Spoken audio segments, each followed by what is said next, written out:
संश्लेषण के आधार पर फिर अगेन इसको 2 टाइप में क्लासिफाइड किया जाता है और ये महत्वपूर्ण है। आपको पहले बता देता हूँ, आईएमपी है यहाँ, ठीक है। ये दोनों नहीं पूछे जाते बट ये पूछा जाता है। तो संश्लेषण के आधार पर रहता है योगात्मक और संख्यात्मक बहुलक। क्या? योगात्मक बहुलक और है हमारा क्या चीज जी? संख्यात्मक बहुलक। संख्यात्मक बहुलक। तो डियर स्टूडेंट, क्या होता है भैया योगात्मक बहुलक? तो ऐसे बहुलक जिनके निर्माण के फलस्वरूप कोई भी एकलक का कोई भी अणु बाहर नहीं निकलता या बहुलीकरण के दौरान कोई भी अणु बाहर नहीं निकलता, उसे हम लोग बोलते हैं योगात्मक बहुलीकरण। चूंकि कोई भी एकलक अणु बाहर नहीं निकलता या बहुलीकरण के दौरान कोई भी अणु बाहर नहीं निकलता, इस कारण इसका आणविक द्रव्यमान स्थिर रहता है, अर्थात एकलक के आणविक द्रव्यमान के योग के बराबर होता है। बहुलक का आणविक द्रव्यमान एकलक के आणविक द्रव्यमान के योग के बराबर रहता है। अच्छे से सुनिए और याद रखिए। रीजन ये है क्योंकि इन दोनों में डिफरेंस बहुत बार पूछा जा चुका है, ठीक है। बराबर रहता है। और यह जो है योगात्मक बहुलीकरण जो है वह असंतृप्त हाइड्रोकार्बन्स के द्वारा प्रदर्शित किया जाता है। इसमें H2O, मेथेनॉल, अमोनिया जैसे कोई भी छोटा अणु बाहर नहीं निकलता। Just like example polythene. क्या डियर? पॉलीथीन है, याद रखिएगा क्या है? पॉलीथीन है। और बहुत सारे बता दूं क्या? पॉलीथीन है, पॉलीप्रोपिलीन है, पान है, पॉलीएक्रिल जो है पॉलीनाइल क्लोराइड भी आता है, पीवीसी है, ठीक है। ऐसे ढेर सारे हैं, लेकिन पॉलीथीन को आप रट्टा मान लीजिए। पॉलीथीन इस कारण मैं बार बार लिखा रहा हूं ताकि देखो भाई ढेर सारे जो है हमारे डेफिनेशन में अगर हम एक एग्जांपल यूज करेंगे तो वो हमारे लिए बेनिफिशियल होगा। रीजन क्या है? क्वेश्चन तो ढेर सारा नहीं आएगा, 2 क्वेश्चन या 1 क्वेश्चन आता है, ठीक है। 3 नंबर में आता है क्वेश्चन, 3 या 4 में, 3 नंबर में, तो आपके लिए बेनिफिट है ना भाई। 1 क्वेश्चन आएगा और आप ढेर सारा डेफिनेशन के लिए 1 एग्जांपल याद किया तो याद रहेगा।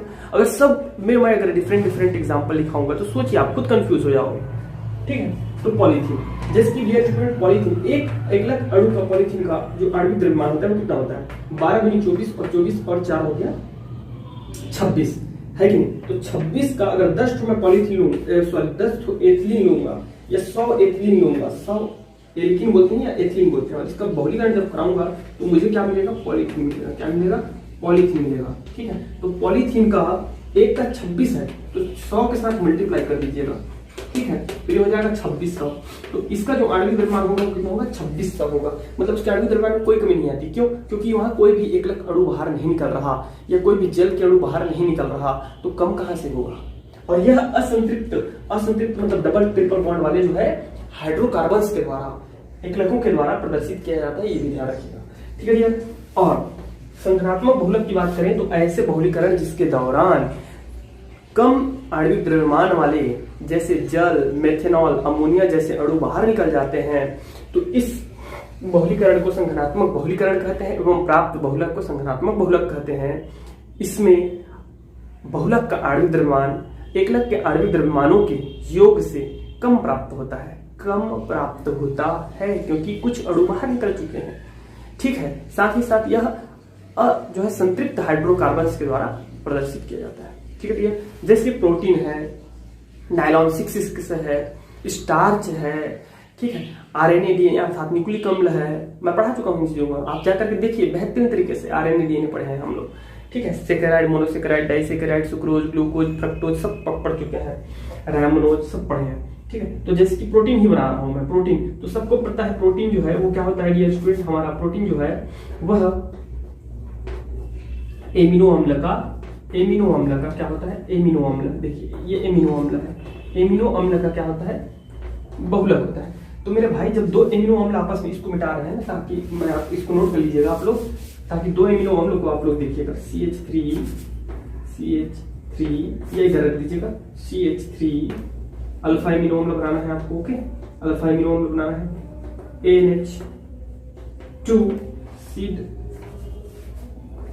NH2COOH, ठीक है, प्लस ध्यान दीजिएगा NH2 CH वही चीज है, डिफरेंट कुछ नहीं है, क्या है वही चीज है ना। ये है अल्फा एमिनो अम्ल और ये है हमारा क्या है COOH। तो डियर स्टूडेंट देखिए क्या होता है, जब भी दो अल्फा एमिनो अम्ल मिलते हैं तो एक पेप्टाइड बॉन्ड बनता है जिसको हम पेप्टाइड बॉन्ड कहते हैं। और इसमें ये देखिए एक जल के अणु निकल जाता है। इस हाइड्रो मैं एमीन समूह को ऐसे लिख सकता हूँ, देखिए HNH लिख सकता हूँ, NH2 ये है तो यहाँ H2O बाहर निकल जाता है, इतना बाहर निकल जाता है, ठीक है। तो इसी प्रकार यहाँ का भी एक हाइड्रोजन क्या निकलेगा, बाहर निकलेगा और यहाँ का OH जो है बाहर निकलेगा। तब जो हमें प्राप्त होगा ये होगा क्या चीज, प्रोटीन प्राप्त होगा, ठीक है, प्रोटीन प्राप्त होगा। और प्रोटीन जो प्राप्त होगा तो आप सब लोग देख रहे हो H2O यहाँ से बाहर निकला, यहाँ से निकला हुआ है, यहाँ से निकला हुआ है। तो इसी प्रकार हर दो एमिनो अम्ल के संयोग करने से एक जल के अणु को जो है बाहर निकल जाता है। तो उसका आणविक द्रव्यमान कमी होगी कि नहीं होगी, डेफिनेटली होगी सर, डेफिनेटली होगी, क्यों नहीं होगी, है कि नहीं। तो यह है संख्यात्मक बहुलीकरण। सबको समझ में आ रहा है मेरा भाई सबको समझ में आ रहा है। अब देखिए बल के आधार पर, चलिए अब देखते हैं बल के आधार पर।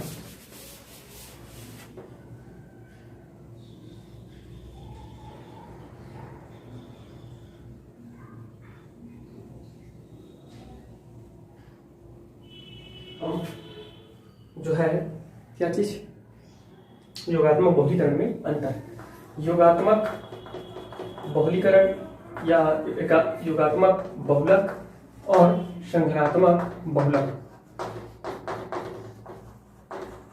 तो मेरे भाई देखिएगा पहला नंबर, इसमें एकलक द्वारा बहुलक निर्माण के दौरान, बहुलक इतना बस लिखूंगा ना मैं क्योंकि बार बार आएगा, बहुलक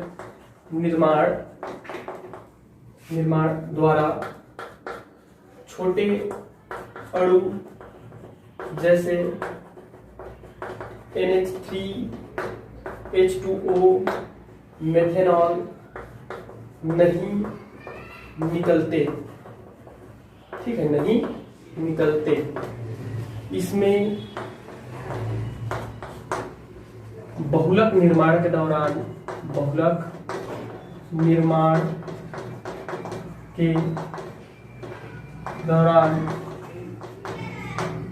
NH3 मेथेनॉल H2O जैसे कम आणविक द्रव्यमान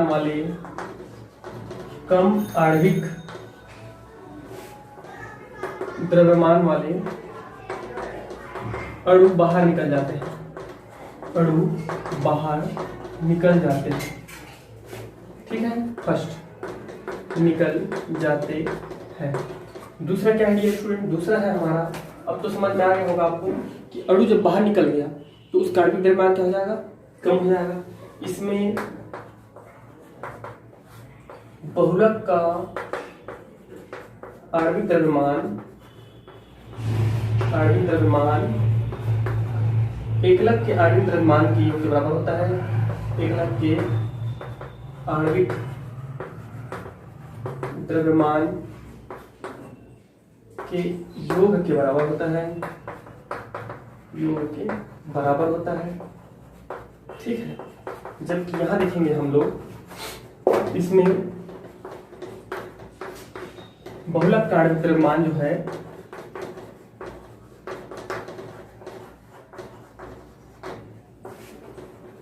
द्रव्यमान एकलक के द्रव्यमान के योग से कम प्राप्त होता है, ठीक है, एकलक के द्रव्यमान के योग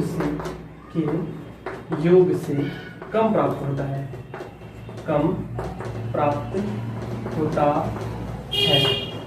नेक्स्ट डियर स्टूडेंट, नेक्स्ट क्या है योगात्मक बहुलीकरण में, नेक्स्ट क्या होगा योगात्मक बहुलीकरण में। देखिए एक एग्जांपल आप लिख सकते हो, हम और क्या लिख सकते हैं,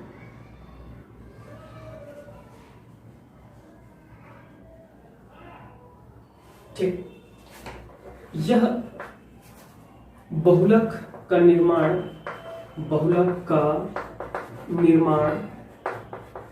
असंतृप्त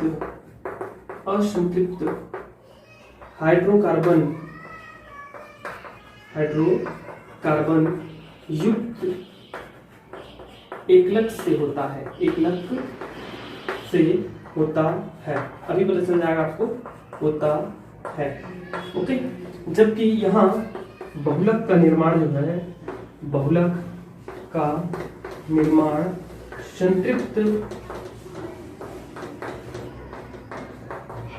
संतृप्त हाइड्रोकार्बन यौगिक, हाइड्रोकार्बन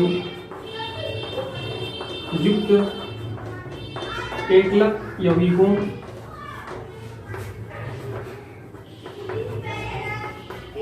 से होता है। दैट्स क्लियर ना सबको। नेक्स्ट इसका चौथा नंबर आप एग्जाम्पल लिख सकते हैं, जैसे डियर स्टूडेंट हमारा पॉलीथीन क्या है, पॉलीथीन एक सिंपल उदाहरण है, पॉलीथीन ही बेस्ट है। मैं आपको रिजल्ट बता दी क्योंकि मैं बार बार एक ही एग्जाम्पल क्यों लिख पा रहा हूँ, ठीक है। पॉलीथीन ऐसा नहीं कि मुझे एग्जाम्पल याद नहीं, ढेर सारे एग्जाम्पल याद है। अभी मैं आपको 10 एग्जाम्पल बना दूंगा योगात्मक बहुलक का, लेकिन पॉलीथीन इसलिए बेस्ट है क्योंकि ताकि आपका जो है हेल्प हो। जस्ट लाइक ये देखिए, ये है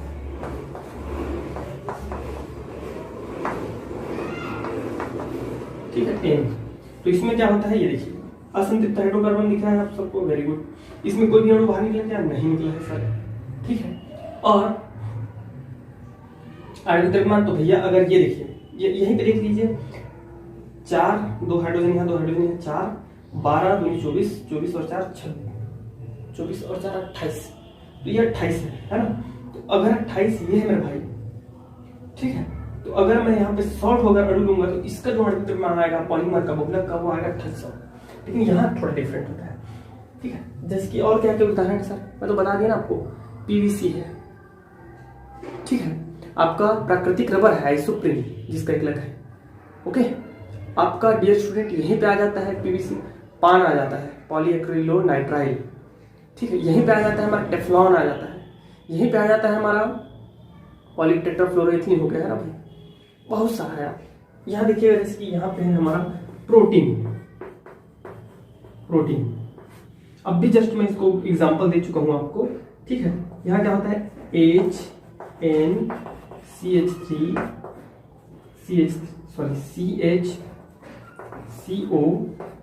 इधर रहेगा CH3, ठीक है डियर, ये NH2 कर दीजिएगा, क्या है NH2, तो COOH। ये एक जो है, एक यहाँ हम मान लेते हैं N एकलक है, तो इसके निर्माण में क्या होता है पता है, यहाँ से OH निकलेगा, यहाँ से एक H निकल जाएगा, मतलब H2O जल के अणु बाहर निकल जाते हैं, ये हो जाता है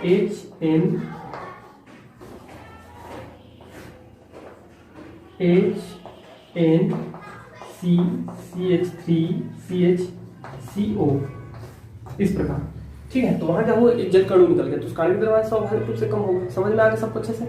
अब देख लेते हैं थर्मोस्टेटिंग एंड थर्मोप्लास्टिक।